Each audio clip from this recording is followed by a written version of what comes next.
Glacier Bay National Park in Alaska. Eventually, I'm gonna find my wife, and pretty sure she got my hoodie and my hat. It's a sweet gesture. She could have left him in the room till I picked him up. The main part I'll be upset about is if I find her. If I find her, she tells me, well, I did leave them in the room, they're over here. Rose on the Mecca. That's about the size of my shirt, right? Wow. Well,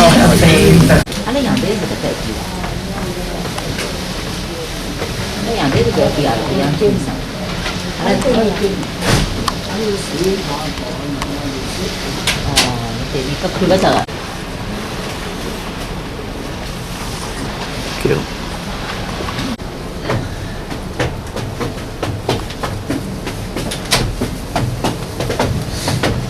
Cái này bạn không đi kia đâu có mua được đúng không?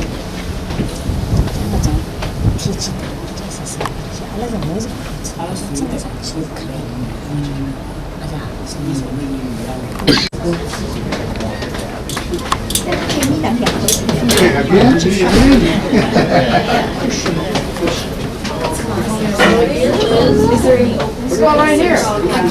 Where's the closest look?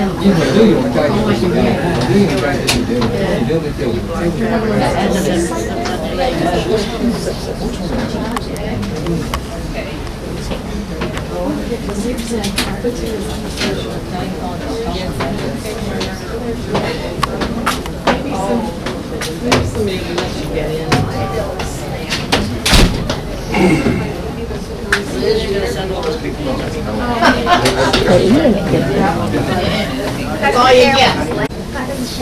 That's the best.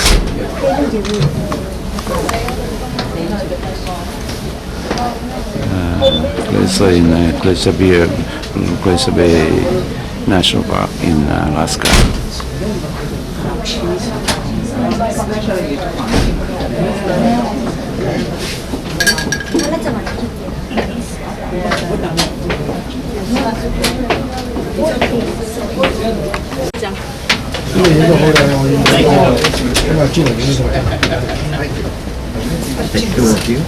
Oh, it's okay. Huh?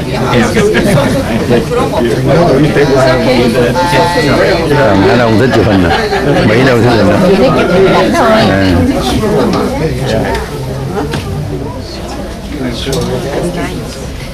Maybe. Okay, one more.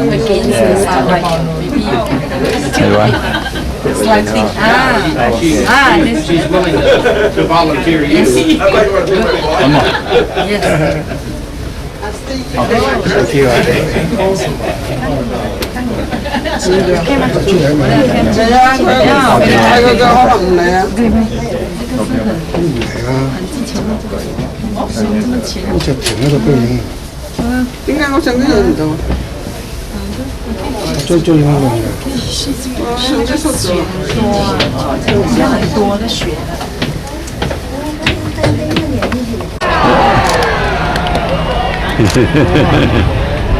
That's the only one. Now it looks pretty good. You're right. Wow. Yeah, it looked like it wasn't very secure.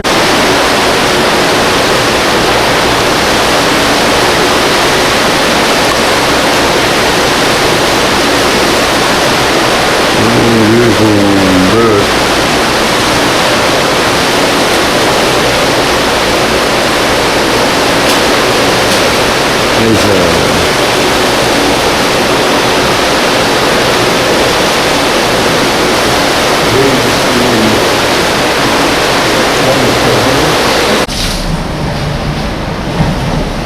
Dĩa này đẹp nè.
gray whales to come through with their babies and eat the babies' tongues.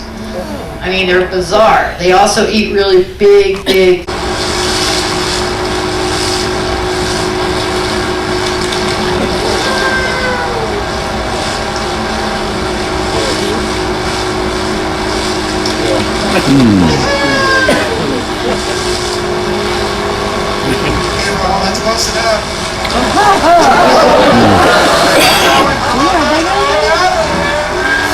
Yeah, it's all together a good from the whale.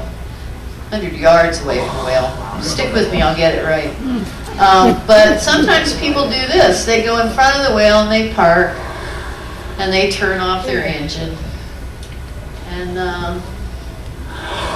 they want to get that picture with that iPhone. It's always good to have a good iPhone picture.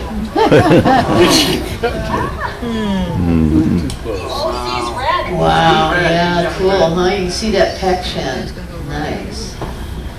It's really nice. So what's gonna happen? You know they don't have their engine on, right? What a show.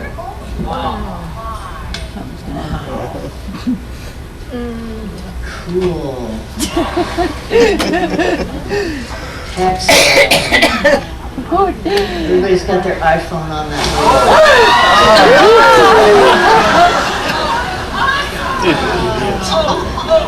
And there goes the cell phone. So we didn't know what happened to Gulliver. Our princess.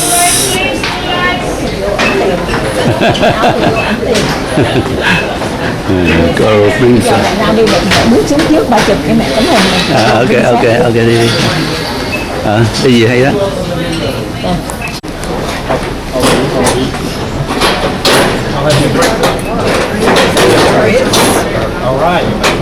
Yeah, they didn't have no thing.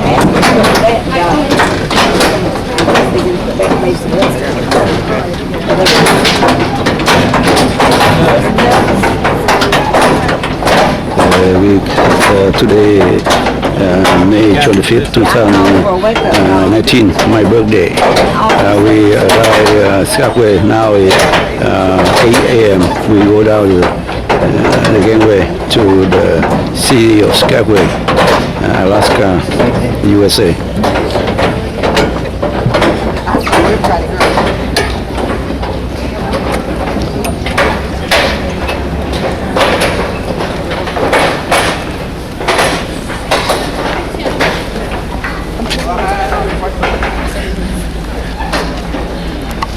Today is May 25th, 2019. That's my birthday, 67 birthday. So we just arrived Skagway, Alaska, USA. And now we're in the car go to White Horse, Car Rose, and Suspension Bridge. Now we're on the way to Suspension Bridge right now, about an hour away from here. So now we what time right now? What time? 9:14. Okay, 9:14. We're right there about 10.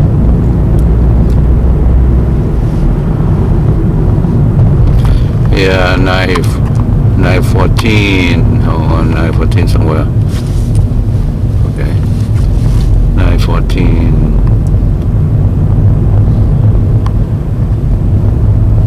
Okay, 9:14. Sống ấm ghê. Okay. Sống. Bây giờ gặp con ấy nữa. Lucky. Bây giờ bên phía này là Canada rồi, Yukon. Chưa. 20 mai nữa là Canada rồi.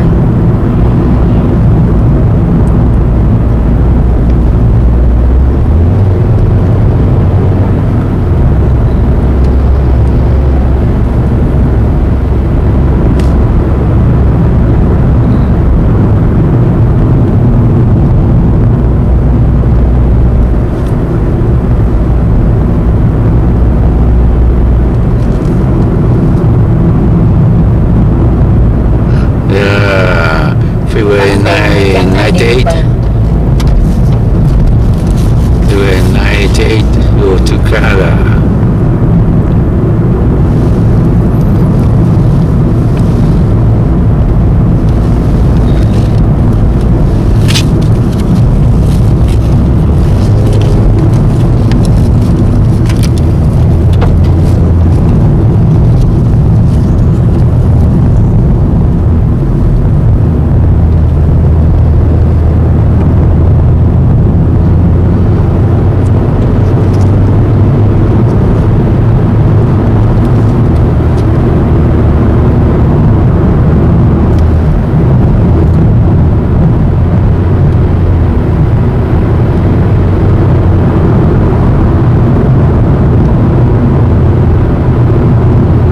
ai đi hết.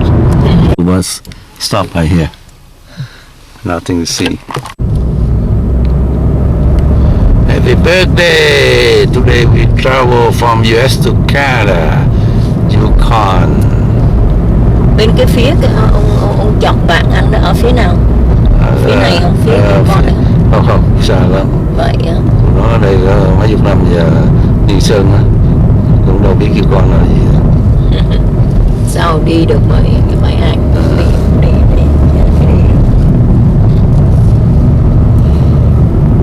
Đẹp quá. Mà có đi Vancouver chứ? Vancouver bao nhiêu chứ? Chẳng đi bao giờ. Đúng rồi, giờ nhớ mấy cái này nè, nó đưa ra. Ban đêm nó chiếu đèn, nó có cái gì Đẹp ghê chứ em. Đẹp ghê. reflect.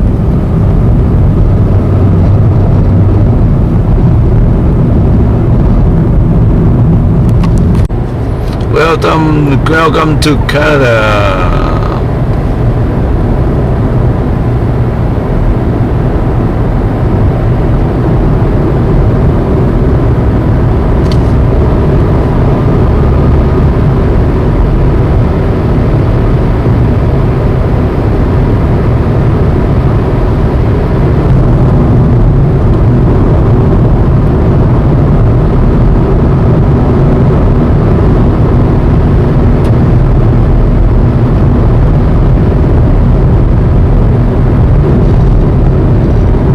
Qua khỏi biên giới em ơi,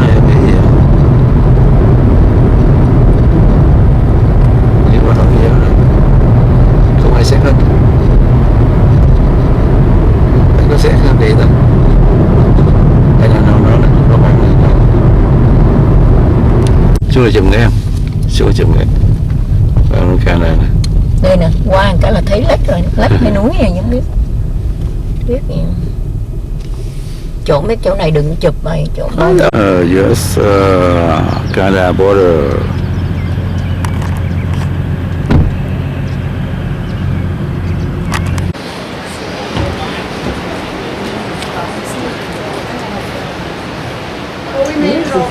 Beautiful. Yeah, nice day. Yeah, nice day. Nice birthday. Ba nói chuyện tấm hình với mấy ông ba em vậy đó.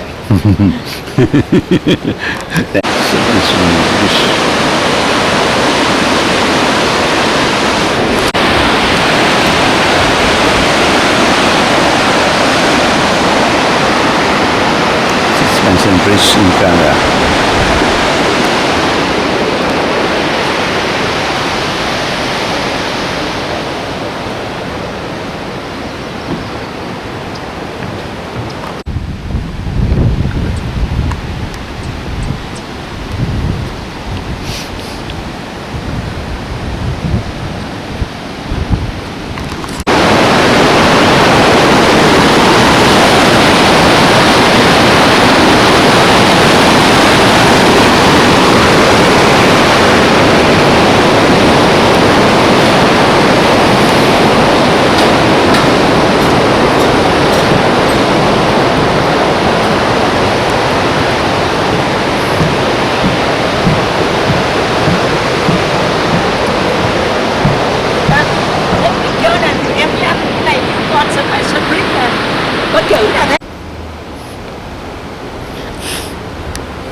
rồi. Không thấy gì nữa.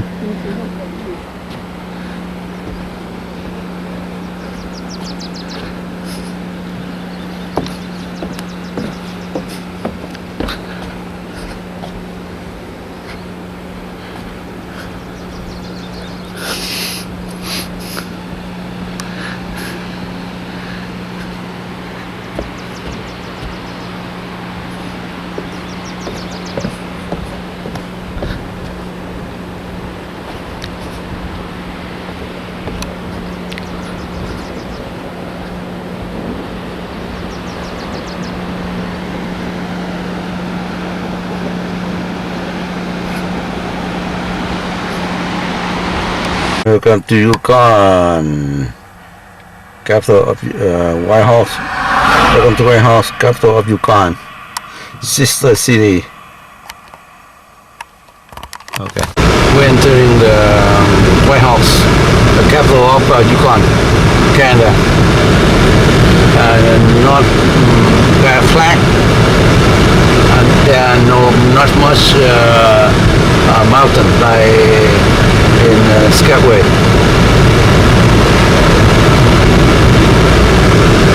Oh, the forest.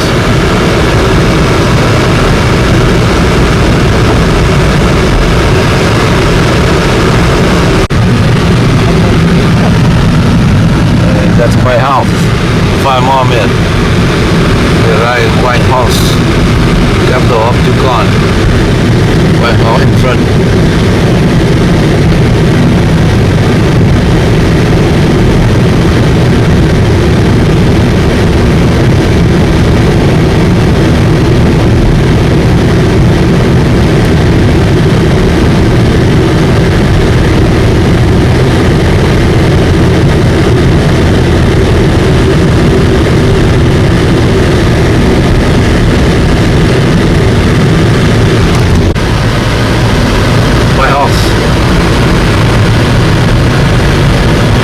Capital of Yukon.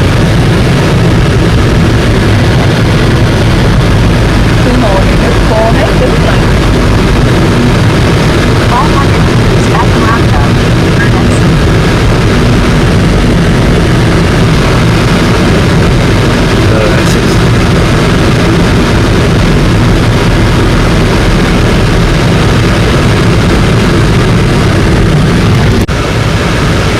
White House. Central White House, capital of Yukon.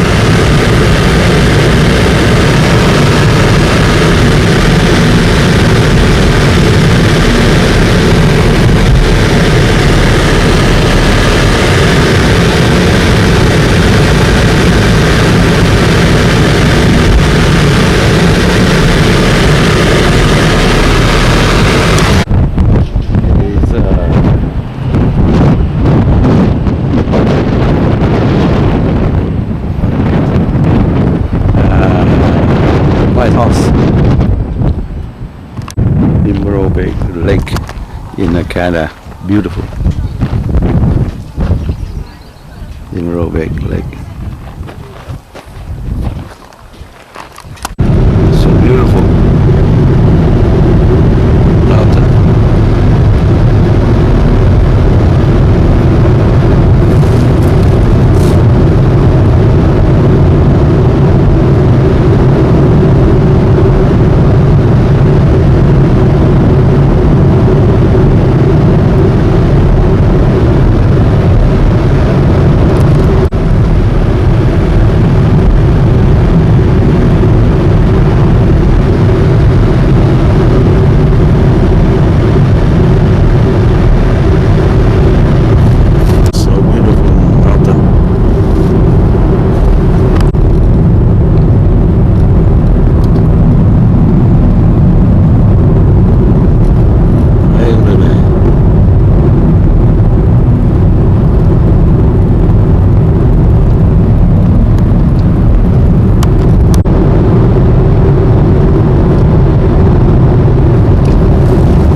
whaling ships up here.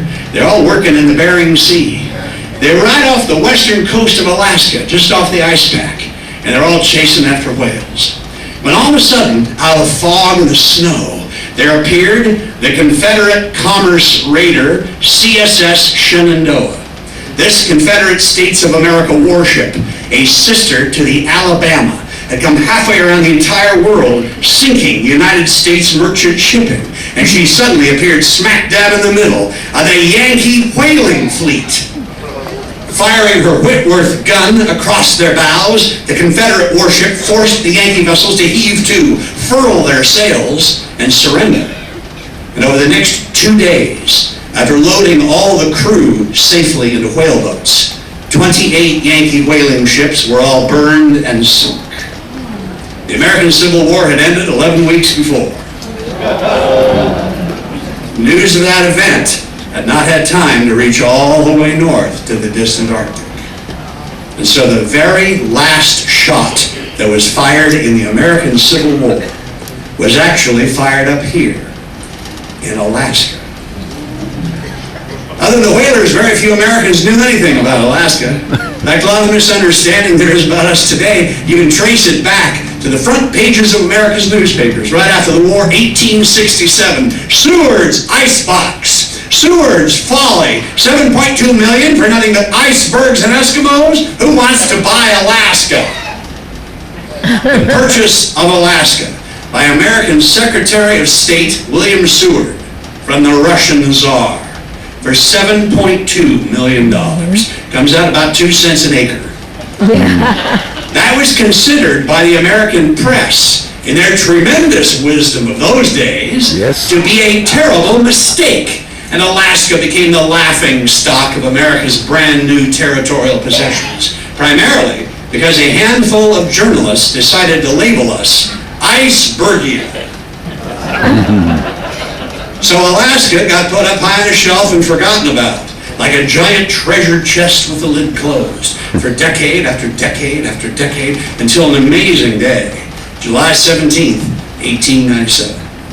The SS Portland, a little steamship outbound from St. Michael's, Alaska, puffed across Puget Sound and tied up to the Seattle waterfront, just as the very first of the Seattle Post-Intelligencer's extras of that day started to hit the streets. Gold, gold, gold, gold, stacks of yellow metal, a ton of gold on a steamer, Portland, and 68 rich men. Gold we sprang from our benches, gold we leapt from our stools, gold we wheeled in the furrow, fired with the faith of fools. Robert W. Service. Who out there knows the name Robert Service? Anybody know that name? Robert Service was a great Canadian poet. He wrote things like, a bunch of the boys were whooping it up in the Malamute Saloon about the shooting of Dan McGrew. And he wrote, there are strange things done in the midnight sun by the men who moil for gold. He wrote that one about the cremation of Sam McGee. Robert Service wrote about the Klondike Gold Rush. 1 million Americans across the depression-ridden United States read hometown newspaper headlines that said, gold in the Klondike. And they planned to leave home, and 100,000 did, taking railroad trains across the continent to San Francisco, Tacoma, Seattle, booking steamers out of Vancouver and Victoria, and jammed into the rails of everything that floated, eyes wide with anticipation. They imagined, all I'm going to have to do is reach down and pick up golden nuggets the size of hen's eggs. I'm going to be rich. All I got to do is get up there. And as they headed north, 100,000 of them, they were all singing their own version of the Ballad of the Yukon.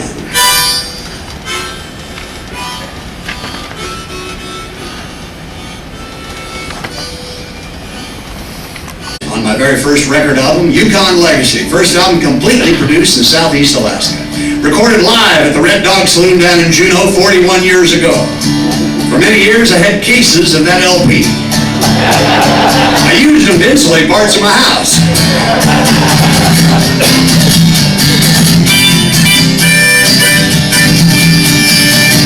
Look to the north country, up where the dreamers are waking to the cry. Lift up my feet and I'm moving along, be my horse or my ship or by train. The golden hills at the end of the trail resound to the sound of my name.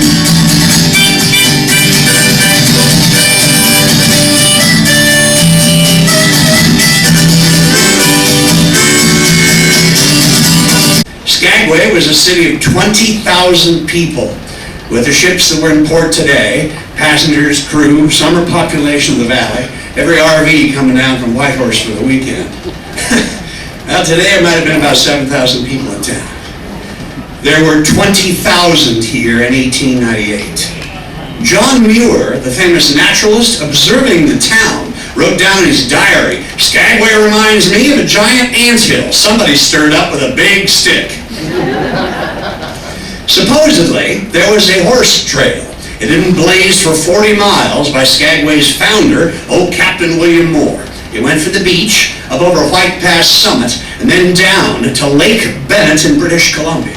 If you could get that far, when you got to Lake Bennett, there you had to build a boat out of the standing timber. These, of course, are mostly men and women who'd never built a kitchen cabinet before in their lives. Then, as soon as the ice would break up and the lakes and the rivers come spring, you had to put in and go 560 more miles down to the rapids and twists and turns in the Yukon River, finally reaching the gold fields of the Klondike, way up at a place called Dawson City. That whole odyssey started on the beach at Skagway, because you could buy a horse right on the beach. In August of 1897, a horse could be purchased in the city of Chicago, Illinois, from a respectable salesman for the price of $5. If you bought your horse on the beach at Skagway, Alaska, that same day, your horse, right here, cost $150. You could buy the finest three-course meal from the fanciest restaurant in San Francisco right then for 25 cents. But on the trail north of Skagway, Alaska, from the Tent Cafe, a piece of apple pie and cup of coffee cost $2.50. $150 for a horse? Astronomical. They paid it, thinking, a horse? It'll beat him over the mountains. I'll beat that fellow behind me to the goal. They were not horsemen. They were accountants, grocery store clerks, college professors, students. They all had Klondike fever, and they overloaded their horses, and they headed up the trail. The horses snapped their legs in rocks and boulders along the way. They fell off the narrow parts of the trail, right into the canyon below. They smothered in muskeg bogs that dotted the pass. And when an animal would finally collapse, a merciful man would shoot his beast. Most of them did not even know that. They'd unload their gear, leave their partner to guard it, and they'd hurry back down the trail to the beach so that they could buy another horse. 3,000 pack horses were driven to death by their owners on 40 miles of trail from Skagway to Lake Bennett. The bones of those animals are bleaching to this very day, down at the bottom of Dead Horse Gulch, 1,000 feet below the tracks of the White Pass and Yukon Railroad and the paralleling Klondike Highway. If we went all the way to the very bottom of that canyon tonight, I've actually been down there many times. You can see them yourself. 3 miles away, round the next point, Dyea, Alaska, a city of 10,000 people, Skagway's bitter rival. They also had a trail, this one, an old native trading trail. It had been in constant use by the Tlingit people since the glacial ice had receded from these valleys 8,000 years ago. The Chilkoot Trail also went up through a high notch in the mountains, ending at the same place, Lake Bennett. The Chilkoot Trail was shorter, but too steep for horses. If you went that way, you carried everything on your back. Remember when this was? History calls it the Victorian Age, when pluck and luck were American bywords. Horatio Alger's stories about success, doing everything in your life, those were the stories Americans wanted to read. And anybody in the United States in 1898 under President McKinley believed we could do anything. There's a catch to this one. Up at the summit of the Chilkoot Pass, the Northwest Mounted Police, the Mounties, they had established a scale. They weighed the outfits of every single man, woman, and child trying to enter Canada to make sure that everyone had 2,000 pounds of supplies. Well, that's enough for one person to live for a whole year without having any help from civilization. Yes, that is correct. It's because you're in a wilderness up here. Not one single Walmart, Safeway, Home Depot. In fact, you could starve to death in the Yukon. And the mounted police were not about to let that happen on their watch. So you have 2,000 pounds of required supplies in front of you. You're on the beach at Dyea, Alaska. You've unloaded this off of a steamship. Take 100 up the trail. Stop. Take off your first 100-pound load and cache it. Turn around and head back down to the beach. I have to get the next load. Up and back. Up and back. When you finally get 2,000 pounds of required supplies assembled at the summit, the Mounties weigh you into Canada. Now, you must carry all of that down to Lake Bennett. Down and back, down and back. 40 round trips were usually required for one person to carry 2,000 pounds of supplies on your back over the 33-mile-long, 3,600-foot-high Chilkoot Pass. And about the 7th or 8th trip, it started to snow!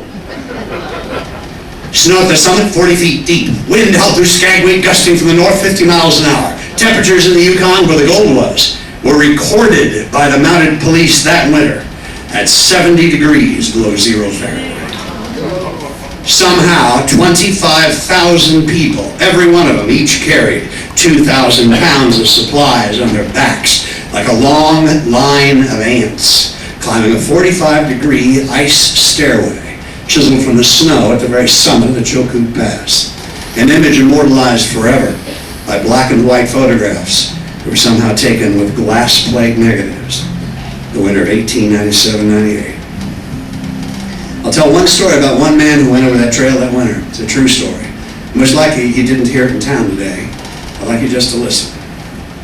The winter of 1897-98, Lake Bennett, British Columbia, became a tent city of 30,000 people buried under the snow, freezing and shivering, praying for spring to come so they could all go downriver and get to the gold fields. They all had money in their pockets, so this was an entrepreneur's opportunity. If you could figure out what they wanted up there, you could go up and mine the miners. Two young fellows had a really good business idea, Friedrich and his partner Ernest. They packed their idea up the winter trail, and they built the new Arctic restaurant and hotel right at Lake Bennett. They charged sky-high prices for a meal and for a bed, and they made a small fortune. Then they heard the railroad might be coming through. They tore down the hotel, took it 70 miles north to the proposed end of track. They rebuilt it. They made a second fortune when a railroad arrived. Friedrich had had enough of the north. He sold his half-interest to the partner. He took his money and went home to Germany, where he proudly married his childhood sweetheart, brought her back to America, and he Americanized his name from Friedrich to Fred. Their son, Fred Jr., took some of the money, wisely investing it in New York real estate. The grandson put the family's name above the doors of his own hotels, and he became the 45th President of the United States, Donald John Trump. The Trump family's very first fortune was made with their hotel at Lake Bennett, British Columbia, on the trail from Skagway to the Klondike Goldfields. That's a true story. Everybody waited for the day when steam and steel would eliminate these agonies of man and beast crawling over these mountains. It was a great day when the White Pass and Yukon Railroad began construction out of Skagway. Michael J. Heaney, a young Canadian railroad contractor, helped to build this, the first railroad in Alaska. Then he built the Copper River in northwestern from Cordova, the $1 million bridge over the Copper River, Alaska's greatest railroad builder. But there wasn't one word about his early life. He was a name in a history book without any story. So in the grand tradition of North American tall tales, like Paul Bunyan, Pecos Bill, and Casey Jones, I wrote this song. Snooze is chewing tobacco. Big Mike Heaney is my name, a railroad man straight through. Of all the tales told to me, most of them are true. I was born on a cold gray morning on the Overland Express. We blasted into the mountains, blasted down again. I used spider webs for trestles, fought with grizzly bears as well. Give me dynamite and snooze, so build a railroad straight. Hawaii dreams of Singapore and Seoul, but a man like me just can't sit still as I gaze about the stars. I'll build a railroad up to Jupiter, short line onto Mars. Build a railroad up to Jupiter, short line onto Mars. Take my keys, my name, a railroad man straight through. Of all the tales told of me, most of them are true. My team, Alaska's railroad ticket. You got a poke full of gold nuggets. You bring those to Skagway, you can use them. You can buy a steamship ticket south. We say that is somebody who can finally afford to go back outside. That is the word we use to describe any place not in the north. Outside. Oh, you're going outside. Down to some fancy city. Like maybe San Francisco! Find a fancy hotel right off the Embarcadero, walk in, find a fancy sit-down restaurant, get a big meal, find a fancy bright lit-up saloon, walk in, meet a fancy bright lit-up lady, next thing you know you're flat broke, busted all over again. So you gotta go and do it all over one more time. It's called boom and bust, partner. Boom and bust, the cycle of the north. Boom in Dawson City. Boom in Nome. Boom in Fairbanks in the Tanana mining country. Boom in Iditarod. Boom in Ruby. Boom in Atlin. Boom and bust. Boom and bust. Decade after decade after decade. And some of those prospectors, those stampeders, they chased that will-o'-the-wisp. They chased that gold up here. A lot of them chased it the rest of their lives.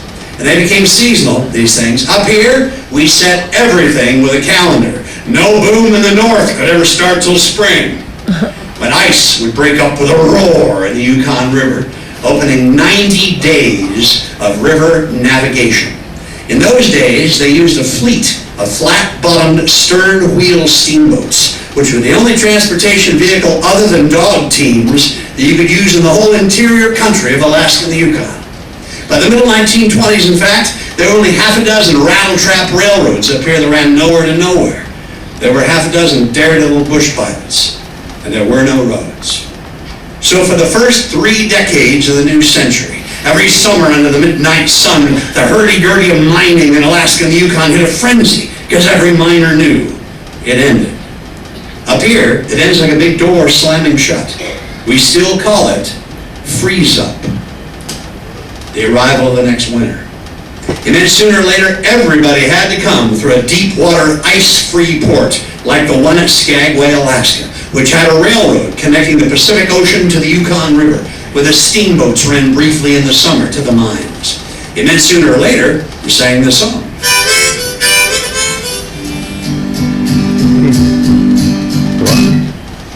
I'd love to get you on a slow boat to Skagway, all to myself alone. Get you and keep you in my arms evermore. Leave all your lovers. Railroad! All right, you guys rode the White Pass and Yukon route, the WP&YR. For many years up here, those initials on the side of the railroad cars locally stood for wait patiently and you'll arrive. The reason for that was actually pretty simple. By the middle 1930s, the railroad here was finally down to 1 train a month in the winter. President Wheeler, who managed the company locally, finally had to mortgage his family's house. That way he could cover the railroad winter payroll for 1935. And the British stockholders, the ones who owned the railroad in London, they had not seen a penny return on that railway investment. Not since their last dividend check, the one which they had received in 1912. They were ready to tear up the tracks. If that had happened in the mid-30s, Skagway would have dried up and blown away in the wind. Skagway today would look exactly like Dyea, a second-growth forest without one single standing building. But there had been a city of 10,000 people during the gold rush. That city was located 3 miles from here. That did not happen to Skagway because of the events of December the 7th, 1941. On the first day of January 1940, there was one single United States Army post in all of Alaska, Chilkoot Barracks, located 10 miles south of here, down at the Presbyterian Mission Village of Haines, Alaska. Earlier in the century, 1904, the administration of Theodore Roosevelt commissioned Fort William H. Seward, By January 1940, it still garrisoned 400 United States Army infantry, each man armed with a World War I rifle, in a wooden fortress designed in the days of Sitting Bull. To defend the Klondike goldfields, the official mission of the United States Army in Alaska, January 1940. After Pearl Harbor, U.S. and Canadian defense planners, staring up at their map, had to admit it was going to be one heck of a lot harder than anybody had ever talked openly about before, trying to defend North America with the front door wide open through Alaska. The Japanese had just seized 3 of Alaska's Aleutian Islands. The only way to secure this point from further invasion was a military highway, and the Alaska-Canada Highway project swung into gear. The United States Army arrived overnight, no notice and no warning. They took over Skagway. 3,000 troops landed, declared martial law, took over the town, took over the docks, took over the railroad. The 770th Railway Operating Battalion began running 34 trains every day on that single-track narrow-gauge railroad, and on those trains, the Army carried heavy equipment, material, supplies, and 30,000 troops to help to build the center 900 miles of the Alcan Highway. 1,520 miles. A road to Alaska was bulldozed across the north through a complete wilderness with not one permit required.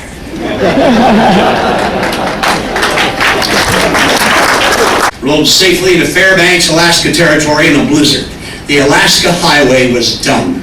Skagway had played its part in the war, and then the United States Army could counterattack. After a 2-week battle in the snow and the sleet, the tundra and the blood on the island of Attu, the American flag went back up on the beach. And then my mother's cousin Mac Rusk and the 10th Mountain Division, who trained at Camp Hale in Colorado, they landed on the beach at Kiska. And the American flag went up there as well.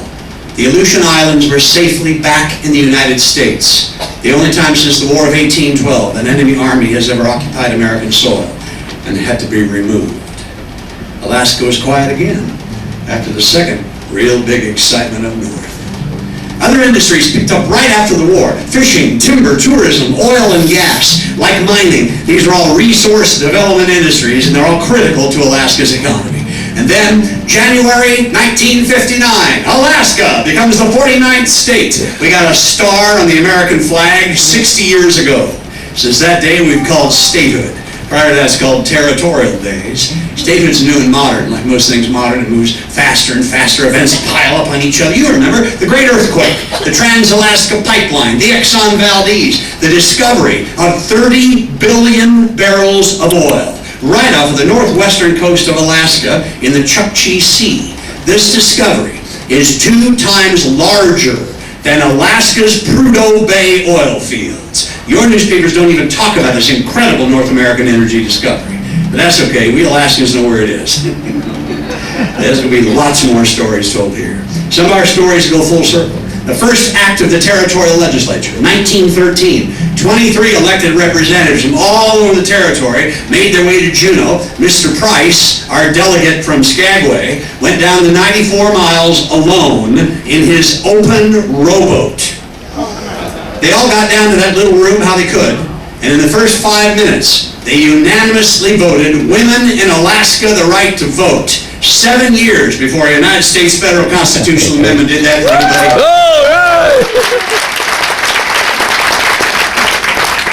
Because we did that all the way back then, the next story could happen. In 1964, a young fella named Chuck Heath moved up here from Sandpoint, Idaho. He brought his whole family with him. It included his 2-month-old baby daughter. Chuck got a job here in Skagway working on the railroad, then taught school here in town, while she learned how to ride her tricycle on the boardwalk in front of their house at First and Main. In 1969, when she got out of kindergarten, Chuck loaded the whole family up again and moved up to Wasilla. When she grew up, she got elected to their city council, elected mayor, elected the first woman governor of Alaska, and she was the very first woman on the Republican ticket for Vice President of the United States. Skagway, Alaska is Sarah Palin's early childhood home.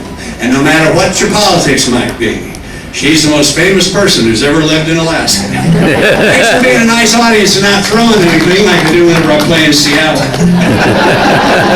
If you enjoyed my stories and songs, I've got a CD called Inside Passage. It is the entire history of Alaska, Whalers to Statehood. Story song, story song. It was 20 more minutes, we don't have time for it tonight. Come see to the side of the stage. Do it quick, I'm jumping ship. In 1926, a 13-year-old orphaned native boy, Benny Benson, who was living in Seward at the Jesse Lee Mission House, he heard about a contest just announced by Governor Parks. The governor wanted the kids to sit down and try their hand at designing a flag, because Alaska did not have one. So Benny Benson joined this contest. His simple design, a blue field with 8 gold stars, and his 3 sentences describing what those elements meant to him, that won over every judge. They won the contest. Today, Benny's flag is the flag of the state of Alaska.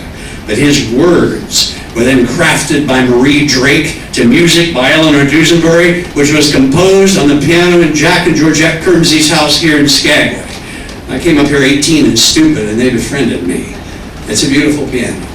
The song is today our state song. It's called Alaska's Flag. It's about Benny's banner.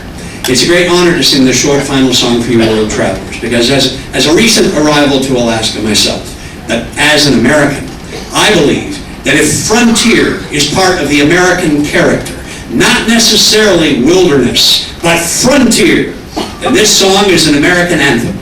It's a song about a place every other nation in the world would wish they had in union with them tonight. Alaska's state song, Alaska's flag. You may remain seated. When I first came up here, they made everybody stand for this song. That was a very long time ago. 8 stars of gold on a field of blue, Alaska's flag may it mean to you. The blue of the sea, the evening sky, the mountains, lakes, and the flowers nearby, the gold of the early sourdough's dreams, the precious gold of the hills and streams, the brilliant stars in the northern sky, the Bear, the Dipper, and shining high, the great North Star with its steady light, o'er land and sea, a beacon bright, Alaska's flag to Alaskans dear, the simple flag of a last frontier.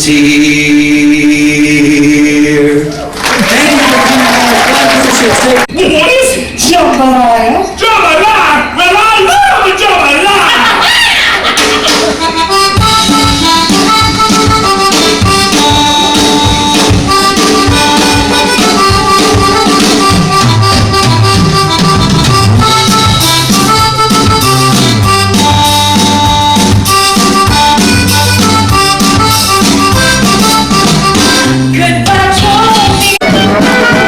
Today is May 26, 2019. The ship arrived Juneau, the capital of Alaska. Now is 6:30. The ship approaching the port right now. Juneau, capital of Alaska.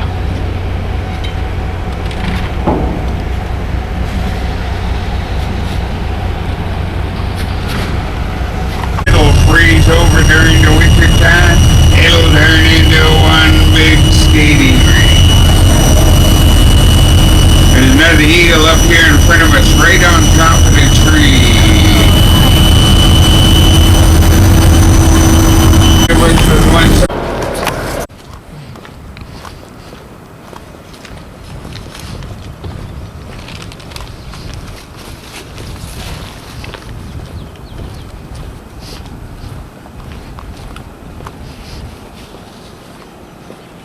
Không có một người nào đi. Rồi đó tới đây nó đông gần rồi thì sẽ dẫn cả ai đi. Nó có cái chuyện gì ở đây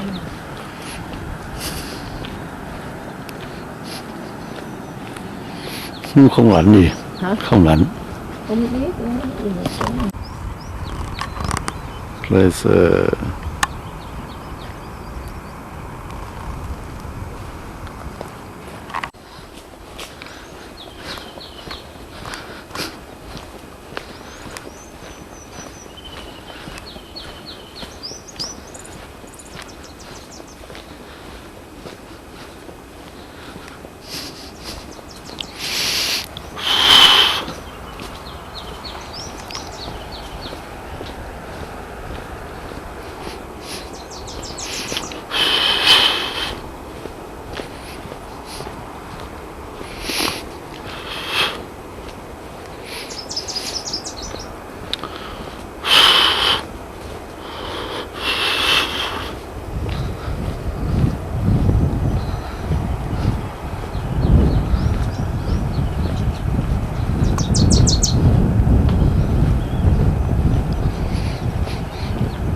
Đi.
Vòng vòng qua mấy cái phiên kia đi.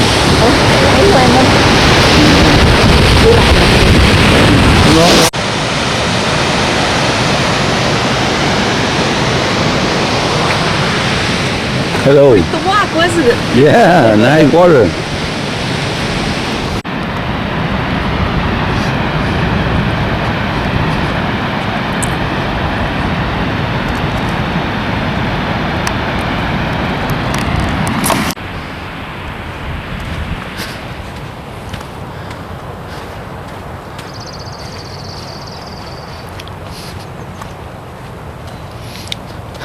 Yeah, anh muốn strict forget me not.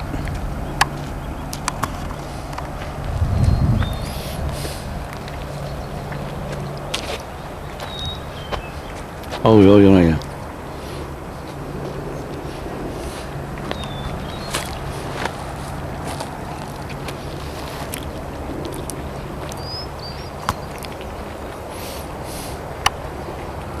Parents are sick of them, they're ready to like boot them out and send them to college. So second season, the older beavers are out and they go out, they experience the world, they develop, you know, these worldly experiences, they find their mate, and then they feel a little homesick and they tend to build their den just a couple ponds over from mom and dad. So this is just another picture of a beaver family being cute, you know, they're all hanging out together for some warmth. But again, they have that really big structural family unit. Another similarity is in their dens, they kind of treat it like a home, you know, so we walk in, we take off our shoes, you know, we have different rooms for everything that we do. And beavers, they have the same thing. So they'll go into their den and they have a spot to dry them off, they have a different spot to sleep, a different spot to eat, a different spot to use the bathroom, and you know, in this tiny kind of like wooden cabin that they're building, they're able to assign rooms without the walls. It ends up being a really complex environment inside of it. Then another way beavers are like humans is the way we use water. This is a beaver dam here. Beaver dams can end up being as long as 80 feet, and beavers build dams because they don't like the sound of running water. So just like how we go and turn off a leaky faucet, beavers are like, oh my God, what is that noise? And they build until they don't hear that noise anymore. So creating a dam, one, gets rid of that noise, and it also helps them regulate the water levels. So that's why it's harder to see in this photo, but a lot of the time you'll see higher water on one side and like a lower, kind of more stable pond environment on the other side. And those dams end up creating wetlands. And these wetlands are super important because they end up supporting about 85% of all North American wildlife, and they support about 50% of all threatened and endangered wildlife. So seeing a beaver dam in an area is a really great sign.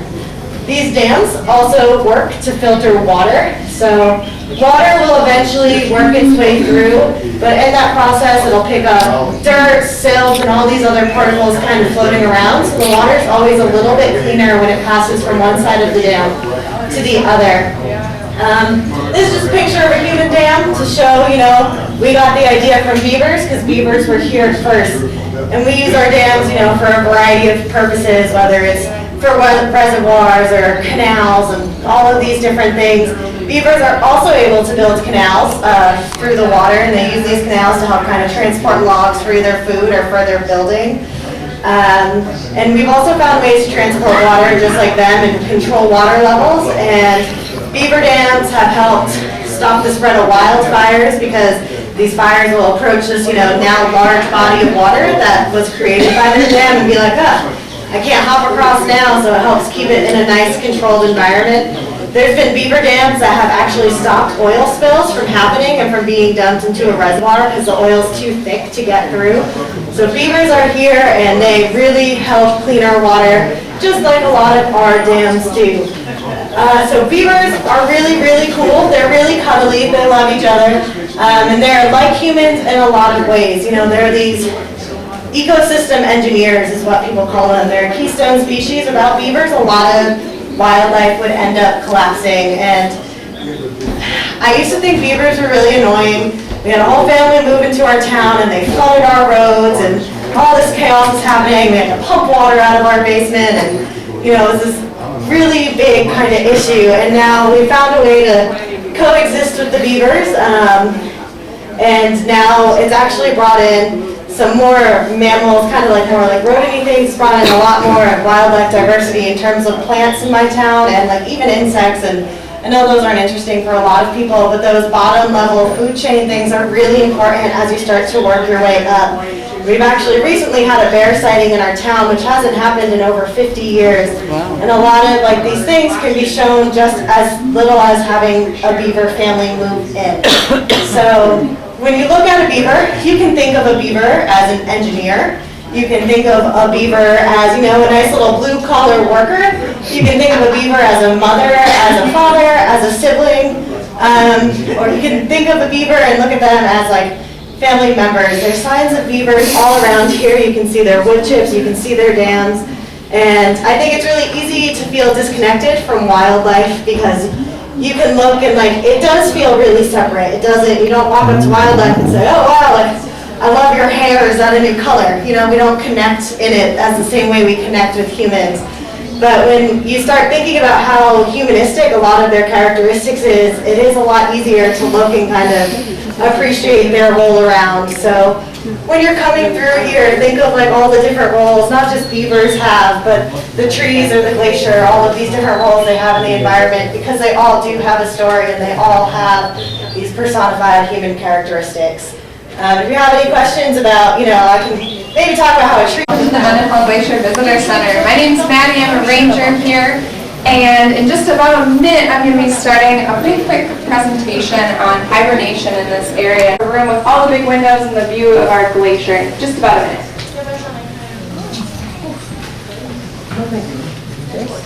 Kind of unusual weather here. We are in a rainforest, so when we get the sun, we shouldn't take it for granted. Looking out this window, it's pretty obvious why I would want to talk about winter and snow, right? No, you're probably thinking, why do I care? I'm only here for the day. I'm here for a couple hours. I don't need to know how to survive the Mendenhall winter. Some of us are just here for the day. Some of us are here for a week. I'm just here for the season myself.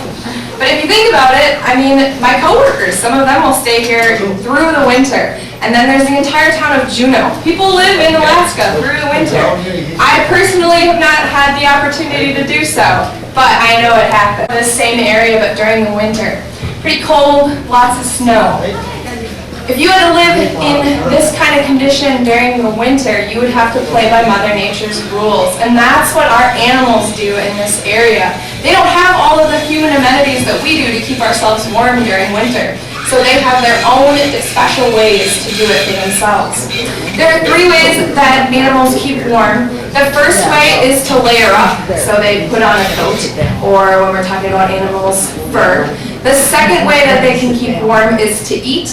Once you start to eat, your body starts to metabolize that food and that warms up your core, which can spread out to your limbs and fingers and toes. And then the third way to keep warm is to move. So when you exercise, you start to sweat, you're warming up, you're keeping your body temperature higher. So those are our 3 ways of keeping warm, and I'd like to talk to you guys today about 2 animals that really exemplify those 3 different ways and show you guys how they survive the Mendenhall winter. So the first one that we've got here is our black bear. And we can look at this picture, and all these black bears are still part of the same species, even though they appear in a bunch of different colors. They're just like us, they come in all shapes and sizes and colors. And so we have black bears that range from cinnamon to black to white, and even the glacier bear, which lives in a certain area in British Columbia. We've also had one that's supposedly been roaming around the Juneau area, which is pretty special because they haven't been here since before we've seen this one. But something that our black bears all have in common is that beautiful furry coat. And in the winter, as it starts to get colder and colder, their fur will start to grow a little bit thicker. And that winter coat will keep them warm as it starts to get colder. So it's kind of like they're putting on hat and mittens, just as we would if we were going outside in the cold. So that's the first way, they layer up. And then the second way that they keep warm is they eat. And so while this bear might look like she's kind of in a sticky situation, she's actually up there on purpose. Black bears are excellent climbers, and that helps them get the food that they need. They're building up their fat reserves throughout the summer and fall season. And right about now, the black cottonwood is just starting to produce its seed pods, and that's what this bear is doing up there. She's looking to grab those seed pods because they provide great nutrition for her as she's building up her fat reserves. A little bit later on in the season, the bears will come down in this area and they'll be feeding on the salmon that run here. It's a super oily, fatty fish, a super high caloric meal for them. And so they're eating that as much as they can, sometimes over 15,000 calories a day, trying to build up that fat reserve so that when they go into hibernation in the winter, they're able to make sure that they go through that fat reserve and stay warm. We gotta remember that the little ones like to help out too. They're great fishers and they need to build up their fat reserves because they're born in the winter and then spend their first year of their life building up that fat reserve to keep them warm for the next winter. So we've got layering and eating. Does anybody remember what the third way to keep warm was? Exercise, exactly. So this is our friend the black-capped chickadee. The chickadee does a great job of keeping warm in the winter, but not in the same way that a bear does. He can't build up his his fat reserves, and he can't eat a lot to build up a different kind of fat reserve, and he can't have that fur. So the chickadee keeps warm by shivering, and so if you've ever been in a situation where you're so cold that you can't stop shivering, the chickadees feel that too. But they have something that's a little bit cooler than ours. They're able to actually control their shivering. So they spend all day eating, trying to get that energy level up as much as they can, and then at night when they go back into their dens in the trees, they will shiver, but they'll slow down their shivering. They'll shiver less and less. And that lowers their core temperature and it lowers their energy consumption every night. So it's kind of like they're hibernating, but just each night. And then they wake up the next morning and do it all over again. So those are 3 ways of keeping warm. We've got layering up, eating, and moving. But there is a 4th way to keep warm. And I didn't want to talk to you guys about it today because I kind of think it's cheating. Some of our grandparents will do it every year when it starts to snow, and that is heading south for the winter. So this is our Arctic tern, our migratory species that lives in this area. If you're lucky enough, you might see them nesting out at Photo Point. And we have a bunch of signs to make sure that we're keeping their area protected. The reason for that is because we don't know a lot about them. They spend a lot of time in the air. They migrate over 12,000 miles to get from here to Antarctica every summer. So they come here to nest, and then as soon as it starts to get cold, they'll fly south for the winter to Antarctica. That doesn't exactly make sense to me personally, because if I had the ability to fly wherever I wanted during summer, I'd probably go to Florida. I don't know why the Arctic terns think that it would be a good idea to go to Antarctica. That sounds like an even colder place than here. But they have a purpose. It makes sense to them. And that happens a lot in the animal kingdom. When we as humans get to not play by nature's rules, we have our own amenities to keep ourselves warm in the winter. We don't worry about things like that. But the animals of this area, they do have to play by those rules. And so as we are enjoying our beautiful spring day in the Tongass National Forest, remember it's not winter yet, folks, we don't have to worry. Try to think about what those animals are doing. Even if it doesn't make sense to us, it might make sense to them. There's probably a purpose behind it. So as you're exploring the area, I encourage you to take a minute to watch an animal. Put yourselves in their shoes, or in their paws in that case, and try to figure out how you would survive a Tongass National Forest spring. Thank you. I'll be happy to answer questions.